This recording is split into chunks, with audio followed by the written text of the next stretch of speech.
Kemudian dari calon berangkat itu nanti akhirnya Bapak dan Ibu diberikan kelompok terbang. Nah, sebelum mendapat kelompok terbang, Bapak dan Ibu sudah mendapatkan nomor manifest nanti untuk semuanya terangkai. Manifest itu nanti juga di chip yang Bapak Ibu terima, termasuk di gelang dan sebagainya. Itu terangkai semuanya itu satu. Nah, berangkat dari sini ada kewajiban negara menyiapkan transportasi melalui pemerintah kabupaten. Jadi Bapak dan Ibu nanti berangkat itu nggak perlu lagi mikirin naik apa, kecuali dari rumah. Dari rumah mungkin ke kecamatan, karena di kecamatan dikumpulkan bersama-sama. Dari kecamatan ke mana? Baik, Bu. Ada dari kecamatan. Nah itu alhamdulillah Pak Camat pun nanti menyiapkan juga dari Margo, dari Airpuro berangkat ke kabupaten. Nanti di kabupaten diangkut lagi ke asrama haji, begitu. Transportasi udaranya juga gitu. Nah transportasi di sana juga seperti itu. Jadi Bapak, kecuali nanti Bapak dan Ibu transportasinya mau ziarah-ziarah secara pribadi, nah itu ya barulah dikeluarkanlah yang crack boom itu hasil dari situ. Apa itu? Hasil buah sawit itu ya. Nah itu kemarin orang tua kita ada yang nanya kan mau bawa duit sampai berapa gitu kan, nggak apa-apa dibawa aja semua pun nggak apa-apa. Cuma kalau kita bawa rupiah nanti kopernya malah nggak muat untuk baju, karena uang rupiah itu kalau 100 juta aja udah segini, kurang mungkin segini kalau uang 10.000 itu kan, ketebelan. Bawalah yang tipis. Dalam bentuk apa? Bisa bentuk dolar, bisa bentuk real, atau ya mata uang yang lain lah. Bawa yang tipis. Bawa semua, bawa nggak apa-apa. Yang penting bisa jaganya kan gitu. Tapi lebih mudah itu ya disimpan aja tetap di bank sesuai dengan keperluan. Nanti di sana ada ATM juga yang bisa tarik tunai, bisa kita ajari nanti sama. Nah, jadi Bapak dan Ibu hak mendapatkan transportasi itu juga nanti tidak dijamin hanya di sini aja, tapi nanti di sana.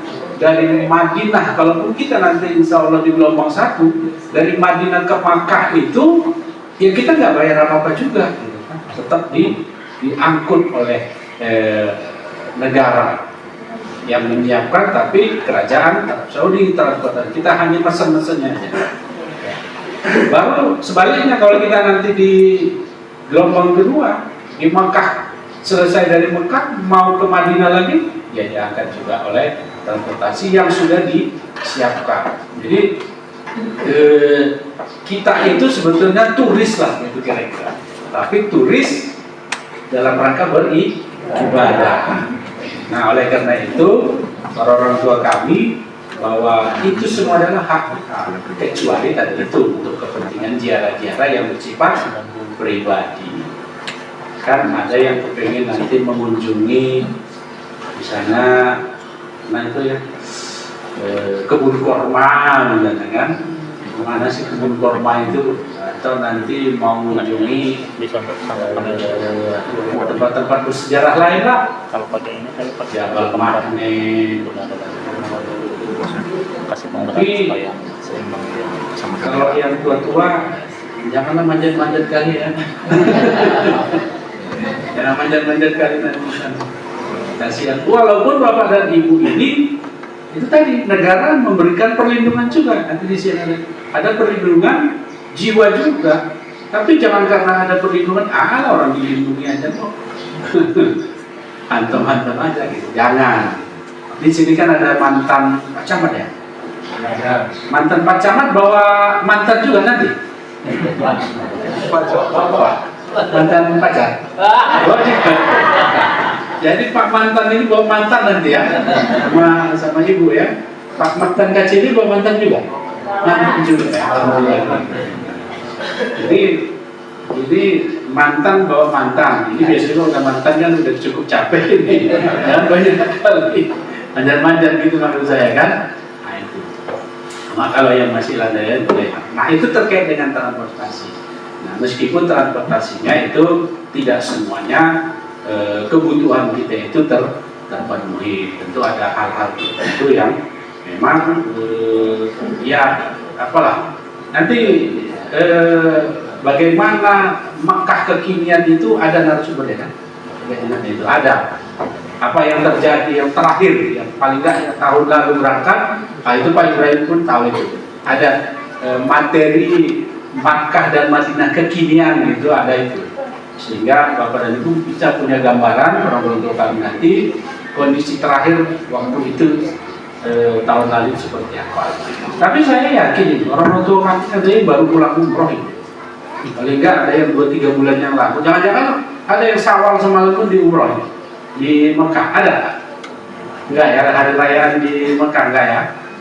Nah, itu jadi pelayanan transportasi itu tentu bukan hanya dari ini ke Medan enggak, tapi dari Medan ke Makkah, Makkah Madinah, nanti Madinah balik lagi kemari, itu semuanya menjadi tanggungan negara. Pada Ibu memang kadang-kadang banyak hal yang menjadi pertanyaan gitu kan, kok kita itu hajinya itu kok kurang ini ya, kurang seret di hati soal transportasi. Misalnya di sana itu berdiri di apa di bus kan, lari-lari, tapi begitulah kalau udah orang banyak itu. Kadang-kadang bus kita pun dinaiki orang kan gitu. Oleh karena itu ya ada disiapkan walaupun tidak representatif, tidak bisa terkoordinir sepenuhnya, tapi begitulah kurang lebih. Cuma ya biasanya tetap juga terangkut gitu lah. Nah jadi Bapak dan Ibu, layanan transportasi itu nanti seperti yang saya sampaikan yang lalu, bahwa dari mulai kita berangkat dari kabupaten itu sampai di Medan, sampai di Mekah, dan di Madinah, sampai kembali lagi itu, dan seluruh aktivitas di sana nanti untuk hal-hal tertentu itu sudah dijamin oleh negara transportasinya. Nah, sekarang kita berapa pelunasan sama nomor porsi? Kita 59 juta. Totalnya 58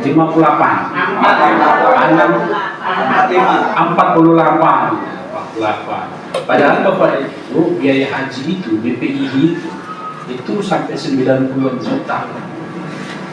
Tapi karena dari tabungan kita itu oleh BPKH, Badan Pengelola Keuangan Haji itu diusahakan untuk usaha-usaha produktif dan halal, maka kita ya sekitar separuhnya aja bayar. Kalau dihitung-hitung dengan 48 itu, kalau umroh itu paling 20 hari. Gitu. Umroh itu paling dapat 20 hari dengan 48 juta itu. 20 atau paling 25 hari. Sementara kita dengan berhaji udah 40 hari. Nah, 40 hari. Jadi pengelolaan keuangan haji dengan BPKH itu adalah membantu kita untuk mengurangi beban-beban yang akan kita tanggung di haji. Oleh karena itu, transportasi yang disiapkan oleh negara itu juga sebetulnya dari hasil efisiensi itu, termasuk pengembalian ke kita itu nanti yang living cost itu kan dari apa yang pernah kita tabung juga. Nah, oleh karenanya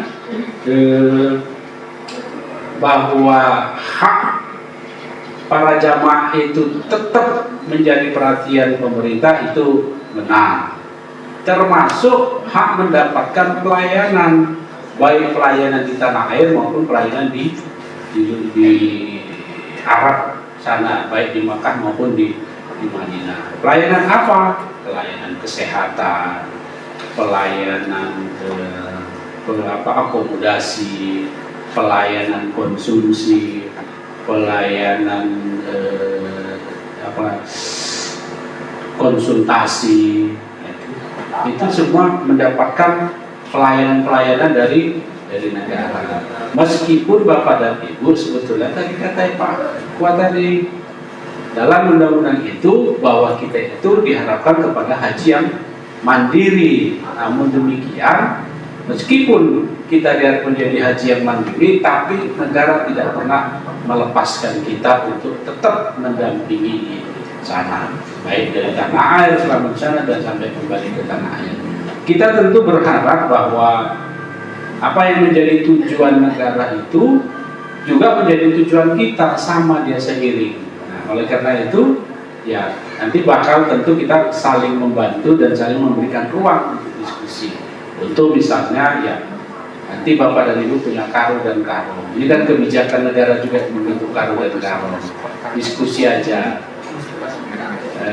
Ada sesuatu yang memang ya perlu dibicarakan aja. Jangan seperti ayat Al-Quran tadi, karena dilarang memang. Propasa, jidawa, apa lagi? Busuk. Jangan berbuat, jangan, apalagi sampai pukul-pukulan, musyawarah lah. Jadi, apalagi lah sesama kita nanti kan, sama dari Marbu lagi misalnya. Udah sesama dari Marbu, satu kampung pula lagi. Saling memberikan masukan aja. Nah kemudian sebagai bagian dari pelayanan, tentu negara setiap tahun itu membuat perubahan-perubahan, termasuk pelayanan fast track atau layanan cepat. Nah, Bapak dan Ibu ini kan nggak kayak mau berangkat umroh nanti. Kalau umroh itu kan harus ke bandara, antrian untuk diperiksa. Kita ini nanti kan seluruh pemeriksaan imigrasi, kesehatan dan sebagainya itu di asrama haji. Jadi kita itu keluar dari asrama haji tinggal terbang aja, dan kita terbangnya pun bukan dari bandara yang umum, kita dari bandara kargo. Masuknya itu bukan dari yang depan-depan itu, kita masuk dari khusus, ada portal khusus yang kita lewati, dan tidak semua orang boleh lewat itu, kecuali jamaah dan petugas. Ada beberapa undangan yang pimpinan yang lalu-lalu seperti Pak Bupati misalnya kepengen melepas sampai pesawat, beliau kita laporkan untuk ikut dalam rombongan itu pun harus pakai tanda, harus dimasukkan ke dalam sistem. Mobilnya nggak boleh, mobil Pak Bupati itu kan mahal, tapi yang laku itu mobil dinasnya asrama haji sama kanwil. Mobil Pak Bupati nggak laku masuk ke itu apa namanya portal kargo itu, nggak bisa walaupun mobil dia yang paling cantik. Nah itu sebelum mendapat izin atau sebelum dilaporkan dulu. Tapi biasanya enggak, itu tetap hanya mobil yang terdata di dalam portal itu aja yang bisa. Maka Pak Bupati, Pak Sekda, Pak Wakil yang lalu-lalu beserta ibu itu, kalau mengantar ke bandara sampai ke pesawat itu naiknya high-rise-nya kanwil. Mobil high-rise-nya kan mengiringi dari belakang, melepas Bapak Ibu sampai ke bandara. Jadi pelayanan fast track, pelayanan sebagainya itu kita ini udah khusus lah. Nggak lagi kita antrian di bandara sambil jongkok berdiri enggak ya, kita di aula asrama haji, di situ sudah selesai semuanya. Pihak imigrasi yang datang termasuk karantina dan sebagainya, memberikan fasilitas secara cepat di asrama. Nah kemudian tadi mendapatkan asuransi secara syariah. Nah, makanya walaupun nanti asuransikan adalah apa-apa lah diasuransikan, hajar aja. Lompat dari apa kalau perlu dari bukit gitu kan. Kasihan yang di rumah. Kalau Bapak Ibu jamaah kami selesai urusannya, yang di rumah pun nggak selesai. Nah, tetap berhati-hati walaupun sudah dijamin asuransinya. Jangan jadi kasihan. Karena tujuan kita di sana untuk beribadah. Nah kemudian mendapatkan pelayanan khusus bagi jamaah disabilitas dan lansia. Cuma jangan Bapak berpikir begini, oh kami dapat layanan khusus kok, nanti datang orang itu ngurus kita terus memandikan apa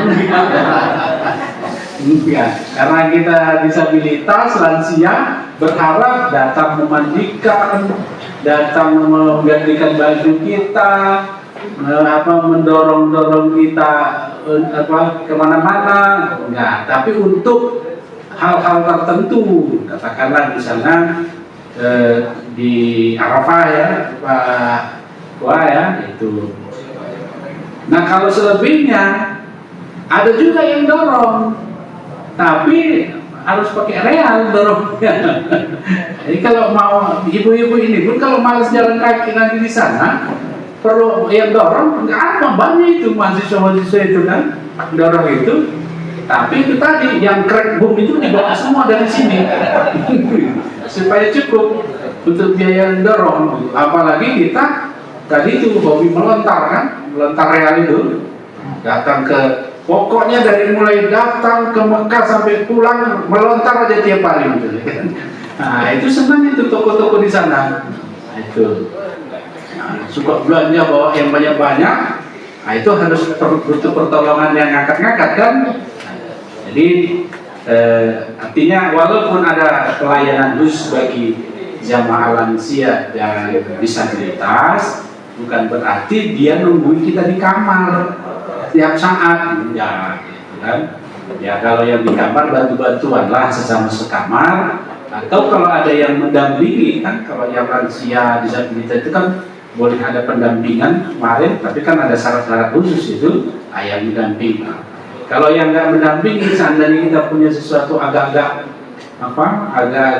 secara fisik kita lemah, ya tinggal keluarga lah menyampaikan ke misalnya jamaah yang lain, tolong nanti orang tua saya ini nanti kalau orang tua saya butuh orang yang mendorong-dorongnya, tawaf dan sebagainya, ya itu tadi crack boomnya titipkan aja sama yang kita ini kan, pesankan ke anak-anak kita atau istri kita yang tinggal di rumah, nah itu pesankan ke kawan seperjalanan lah, kira-kira misalnya yang sekampung, yang bakal satu kamar. Jadi ada pelayanan khusus memang bagi jamaah lansia dan disabilitas. Itu merupakan hak dari para jamaah untuk mendapatkannya. Nah kemudian mendapatkan informasi pelaksanaan haji itu udah pasti Bapak dan Ibu ini kan sejak awal sudah diberikan info di Papua dan penyuluh dan sebagainya. Ya itu semuanya sentralnya di kantor Kemenak, dan kita juga tentu dapatnya dari Kanwil diteruskan ke jamaah-jamaah semuanya. Sampai kita bisa tahu hari ini kita ada pembukaan kecamatan ini kan semua melalui informasi, baik yang melalui lisan langsung, surat ataupun WA grup mungkin. Nah kemudian memilih PIHK untuk jamaah haji khusus, ada PIHK atau apa namanya KBIH lah. Bapak dan Ibu yang dari Maluku ini ada yang melalui KBIH? Ada yang ini? Ada Pak? KBIH Ranto misalnya? Ada ya? Nah, itu. Jadi nggak ada larangan Bapak Ibu orang tua kami itu ikut KBIH, nanti dibimbing oleh KBIH itu di sana nggak ada larangan. Cuma kalau KBIH Ranto, saya nggak tahu apakah ada yang lolos jadi pembimbing yang mengiringi jamaah nanti di sana. Saya belum tahu. Ibu KBIH apa Bu? Amin Pak. Amin ya. Nah itu nggak tahu karena biasanya yang mendampingi jamaah di sana itu KBIH besar. Nah sanggup membiayai itu KBIH itu membiayai pembimbingnya sendiri. Jadi kalau 98 juta BPID kita cuma bayar 48, pembimbing yang dari KBIH itu bayarnya 98 penuh. Nah, bukan bayar ini, yang bayar itu siapa ya? KBIH-nya. KBIH-nya itu dapat dari mana? Ya dari jamaahnya. Jadi kalau yang ada pembimbing ibadahnya nanti di sana tentu dari KBIH-nya itulah yang akan membimbing. Tapi nggak tahu saya apakah yang dari kartu ini ada atau enggak, atau ada perwakilan mereka misalnya nanti ibulah yang komunikasi dengan PIHK-nya. Kemudian melimpahkan porsi ke keluarga Bapak dan Ibu yang uzur, yang nggak bisa berangkat, memang faktor kesehatan dan lain-lain, itu bisa melimpahkan porsi kepada keluarganya, anak, istri, menantu pun boleh sekarang menjadi penggantinya, pengganti itu berangkat. Meskipun ada beberapa calon jamaah kita itu anaknya yang menggantikan, nggak ada yang mau berangkat, Pak. Milih bagi duitnya aja, ditarik uangnya, dibatalkan, baru duitnya mau dibagi-bagi. Padahal kalau 25 juta itu dibagi 4 orang, berapa kan? Sementara kalau ada yang berangkat haji, hajinya itu bisa jadi 2 orang hajinya, kan gitu. Yang menggantikan haji, yang tidak jadi berangkat itu pun udah dianggap haji, tapi hajinya nih haji niat. Hanya kan faktor istiqomahnya nggak sampai, kesehatannya nggak memungkinkan, karena Allah juga udah membatasi kan itu. Kalau nggak sanggup, nggak usah. Sanggupnya apa? Fisik dan mental. Tapi kalau kita menyadari fisik kita memang masih bisa kok, bisa pula. Ada orang yang lebih parah, kita bisa. Masa kita nggak bisa? Itu angkat. Tapi ada memangnya. Bahkan ada yang kemarin itu ya, saya nggak usah sebutkan dari mana kampungnya. Ibu ini jatuh, kakinya ada apa ya?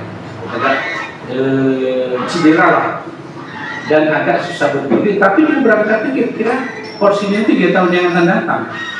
Hari ini dia sudah batalkan, nggak jadi berangkat. Lalu dia sedang dalam proses berobat. Saya bilang, sayang Bu, Ibu kan belum tahu kira-kira tahun depan dengan berobat Ibu rutin bisa sehat atau enggak. Kalau ternyata Ibu nggak sehat, ya udah nanti aja batalkannya. Tapi enggak, kelihatannya ini malah mendorong untuk membatalkan. Yang saya pahami, yang kita pelajari, ternyata didorong-dorong untuk berangkat umroh. Kewajiban itu kewajiban haji. Kita ini Bapak dan Ibu, yang wajib itu haji, bukan umrohnya. Itu umroh itu sunnah, wajib kita haji. Nah, kalau yang wajib ini Pak Ustadz, nggak bisa dibatalkan oleh yang sunnah. Itu nggak bisa.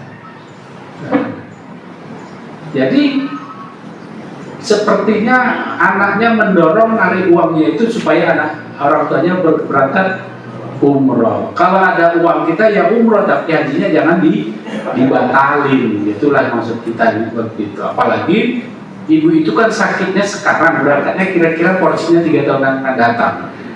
Masa udah dibatalin sekarang kan gitu? Dengan alasan sakit dibatalin sekarang. Loh. Nah, jadi Bapak dan Ibu, bahwa bagi kita diberikan hak untuk melimpahkan porsi kita kepada keluarga, anak, istri, suami, dan sebagainya, yang masih dalam aturan hukum positifnya. Memang dia berhak mewarisi dari itu. Beberapa tahun yang lalu kalau menantu nggak boleh menggantikan, tapi sekarang udah bisa menggantikan. Kira-kira Pak yang mengalihkan ke menantu? Jangan ya, apalagi udah standby mau siap. Udah ditunggu lama-lama, tahu-tahu kok mau dialihkan bulan sama menantu. Anak aja pun belum tentu bahagia sama dia kan. Ini pula mau menggantikan hajinya bulan lagi. Gimana nih? Jadi Bapak dan Ibu, orang-orang tua kami sekalian, bahwa undang-undang memberikan perlindungan kepada kita, memberikan sesuatu kepada kita, bahwa kita juga punya hak yang berhaji ini, hak dilayani, hak dibimbing, kemudian hak dilindungi. Layani, dibimbing, dilindungi. Pelayanan sudah sejak mulai mendaftar, dilayani di kantor. Tapi kalau pelayanan kami kemarin masih ada yang sangkut-sangkut, ada yang cemberut misalnya staf kami, ya mohon maaf. Jadi kita jewer aja nanti kalau ada yang memang yang cemberut melayani Bapak dan Ibu. Nah, dari ini semua, bahwa tentu harapan haji mandiri itu, ya itu kan harapan pemerintah. harapan negara. Kalau ternyata memang kita butuh bantuan juga banyak di sana, sulit untuk mandiri, ya itu tadi wajar aja. Kalau kita ini memang dipersiapkan untuk calon haji, bukan yang pernah berhaji udah ya. Bapak dan Ibu nggak usah ini nanti, aduh, aku kok tahunya cuma Robbana Atina, nggak usah suntuk-suntuk. Kenapa? Ya memang begitulah. Kemudian rasanya kalau nggak abdul hajiku ya, nggak usah pikir-pikirin. Intinya kita jalankan aja itu semua, asalkan jangan disengaja. Biarlah kurang-kurangnya adalah ini aktivitasku nanti berangkat lagi. Kalau ini aku mau tiduran aja lagi di hotel. Yang merokok karena bawa cadangannya banyak, udah habis makan rokok-rokok. Banyak kawan kemudian ya ntar. Karena apa? Harga sawit kan naik lagi tahun depan. Daftar lagi, berangkat lagi. Nah, jangan gitu. Artinya memang bahwa kemandirian itu diawali oleh niat yang mau beribadah dengan sempurna. Apakah kita mencapai itu semua? Ya tentu nggak ada ukurannya di sana memang. Yang penting rukun wajibnya itu udah kita kerjakan, ditambah dengan sunnah-sunnah, kita kembali itu ya kita wujudkanlah mabrur dan mabrurah itu untuk mendatangkan keberkahan untuk kampung kita minimal. Nah itu. Yang tadi saya bacakan walau mana alam murah aman wa taqwa. Ya syaratnya itu aja. Dari mana kita bisa beriman dan bertakwa? Nah itu ya dimulai dari niat yang ikhlas. Pada akhirnya apa? Salah satunya adalah ini yang menjadi kunci, bahwa takwa itu alladzina yunfiquna fis sarra'i wad dharra'i wal kazimina al-ghaiz wa'afina 'anil nas. Suka berinfak, tidak suka berbantah-bantah, tidak suka ngamuk-ngamuk, kemudian wa'afina 'anil nas, mudah memaafkan orang lain. Gitu. Pulang haji jangan tambah polit. Karena itu tadi takwa itu yunfikuna bisyarahi wad darai, berinfak pada saat susah dan senang dalam keadaan apapun. Kemudian wal kaziminan boys enggak pemarah, enggak sikit-sikit angkat pedang. Sikit-sikit angkat pedangnya, nah, kemudian wa'afin 'anil nas. Ini di mana diasah? Nanti di sana harus diasah, Pak. Menahan selera Allah dan beribadah. Lu lama marah-marah, kan gitu. Udahlah, maafkan aja, kan gitu. Baru ya, perbanyak infak. Oleh karena itu, Bapak dan orang tua kami, aturan hukum positif, hukum Islam itu memberikan batasan-batasan aja, tapi semuanya kembali kepada nggak boleh berbantah-bantah, nggak boleh bertongkar-tongkar, apalagi pungam, apalagi pungam. Nah itu udah ada batasan-batasan oleh Al-Quran, syariatnya udah ada. Tinggal kita kembali bahwa bagaimana kita mengelola hati kita, bagaimana kita memanajemen hati kita, bagaimana kita mewujudkan keikhlasan itu menjadi sebuah harapan yang memang dari berangkat dari kita ini kepingin haji yang mabrur dan haji yang mabrur. Kenapa? Haji mabrur dan mabrur itu tidak ada balasan yang lain selain surga. Ya, karena itu selain Bapak ini adalah calon-calon haji, juga calon-calon penghuni surga.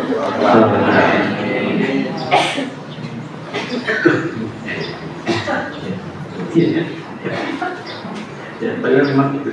Bapak dan Ibu, mohon maaf saya di Pak udah memberikan catatan bahwa saya udah ditunggu jamaah 9.10 dari jam 10 tadi rupanya.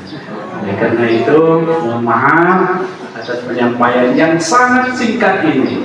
Tapi saya berharap bahwa itu tadi, kita ini niat ikhlas berangkat haji itu kepingin dapatnya mabrur dan mabrurah, kemudian apapun hak yang kita terima dari negara itu insya Allah akan kita terima, kewajiban sudah kita jalankan, tinggal bagaimana kita nanti mewujudkan itu semua di sana, kemudian sampai kembali ke tanah air, sampai kita nanti bisa kembali lagi berangkat lagi.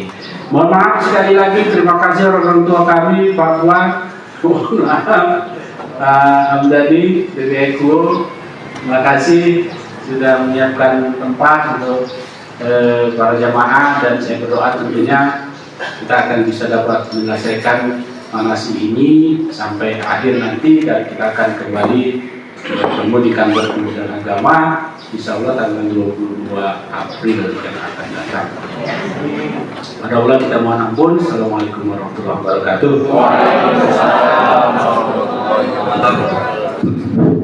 Alhamdulillah, terima kasih kami sampaikan kepada Bapak Kepala Kantor Kementerian Agama Kabupaten Labuhan Batu Utara yang telah membagi ilmunya, motivasi, arahan serta bimbingannya. Semoga Bapak Kepala Kantor memberikan kesehatan, memperkuatkan iman, begitu juga dengan kesehatannya. Semoga kita bertemu di lain kesempatan dengan keadaan yang lebih baik lagi tentunya. Sekian saja. Nanti kita menunggu pemateri kedua Bapak Ibu ya, Pak Kasih Haji.